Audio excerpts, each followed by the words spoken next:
गांव चांदपुर में रहने वाला बहादुर लड़का गुड्डू भैया एक पुराने सुनसान महल में छपी चुड़ैल के राज को जानने निकलता है। क्या ये वाकई चुड़ैल है या कुछ और? देखें कि किस तरह गुड्डू भैया अपनी बहादुरी और होशियारी से गांव वालों को खौफ से आजाद करता है और चोरों का पर्दाफाश करता है। ये कहानी गांव की सादा जिंदगी, बहादुरी और खौफ के पीछे छुपे हकायक के बारे में है। गांव चांदपुर में एक समय की बात है।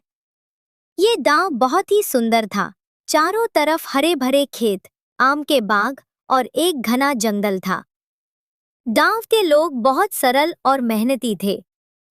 सुबह होते ही किसान खेतों में काम करने निकल जाते और शाम को सब लोग चौपाल में बैठकर बातें करते। इसी गांव में एक युवा रहता था जिसे सब गुड्डू भैया कहते थे। वो बहुत बहादुर, ईमानदार और मददगार था। अगर किसी को कठिनाई होती तो सबसे पहले गुड्डू भैया ही मदद के लिए पहुंचता।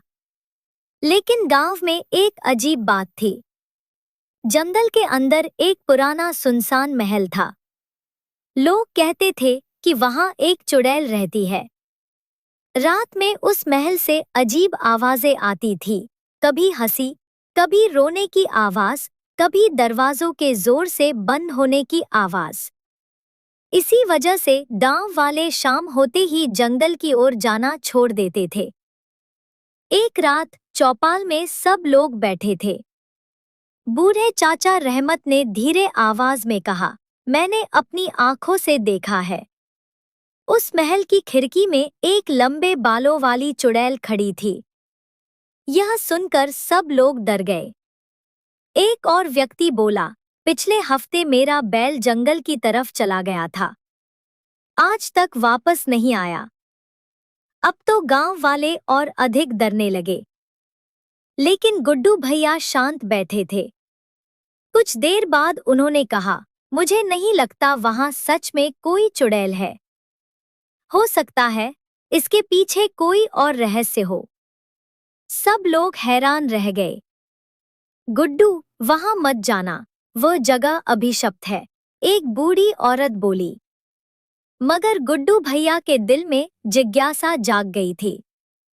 अगली शाम वह एक लालटेन, एक लाठी और हिम्मत लेकर जंगल की ओर निकल पड़े। हवा तेज चल रही थी, पेड़ों की शाखाएं हिल रही थी और हर तरफ अजीब सी खामोशी थी। जैसे जैसे वह जंगल के अंदर बढ़ रहे थे, माहौल और डरावना होता गया।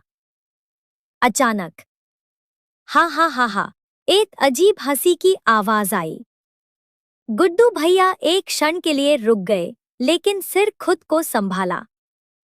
मैं डरने वाला नहीं हूं। कुछ देर बाद वह पुराने महल के सामने पहुंच गए। महल बहुत पुराना था, दीवारों पर बेलें चढ़ी हुई थी और दरवाजा आधा टूटा हुआ था। गुड्डू भैया ने धीरे से दरवाजा धक्का दिया। चुर, दरवाजा जोर से चरचराते हुए खुल गया। अंदर पूरी तरह अंधेरा था। गुड्डू भैया ने लालटेन जलाया और धीरे धीरे अंदर बढ़े। अचानक ऊपर से कदमों की आवाज आई, थक थक थक।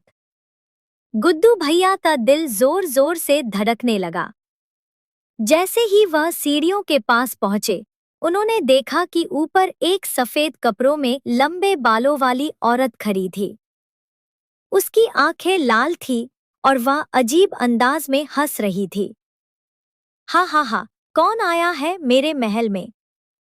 यह देखकर आम आदमी तो शायद वहीं बेहोश हो जाता। लेकिन गुड्डू भैया ने हिम्मत नहीं हारी। उन्होंने ऊंची आवाज में कहा, मैं गुड्डू भैया हूं और मैं सच जानने आया हूं। चुड़ैल जोर जोर से हंसने लगी। यहां से चले जाओ, वरना जिंदा वापस नहीं जाओगे।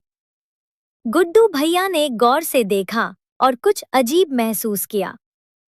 चुड़ैल के पीछे दीवार के पास एक पुराना संदूक रखा था और उसके पास जमीन पर ताजा कदमों के निशान थे। गुड्डू भैया को समझ आ गया कि कुछ गड़बड़ है। वह तेजी से सीढ़ियां चढ़ने लगे। चुड़ैल घबरा गई। रुको। मगर गुड्डू भैया नहीं रुके। जैसे ही वह ऊपर पहुंचे और लालटेन की रोशनी चुड़ैल के चेहरे पर पड़ी, तो उन्होंने देखा कि यह कोई असली चुड़ैल नहीं थी। वह वास्तव में चोरों का सरदार था, जिसने डरावना भेष बनाया हुआ था। उसके साथ और 3 लोग भी छुपे हुए थे। ये लोग इस महल को अपना ठिकाना बनाकर गांव वालों को डराते थे ताकि कोई पास न आए। रात में ये आसपास के गांव में चोरी करते और सारा सामान इस महल में छुपाते। चोरों ने गुड्डू भैया को पकड़ने की कोशिश की, लेकिन गुड्डू भैया बहादुर थे।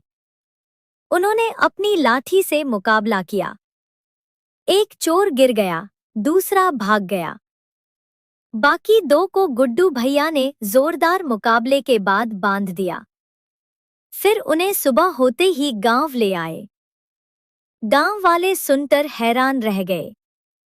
वह जो चुड़ैल से सालों से डर रहे थे, वह दरअसल चोरों का नाटक था। गांव वालों ने गुड्डू भैया की बहुत सराहना की। चाचा रहमत बोले, गुड्डू बेटा, तुमने हमें एक बड़े डर से मुक्त कर दिया। गांव वालों ने मिलकर महल को साफ किया और उसे एक विद्यालय और बैठक स्थल बना दिया।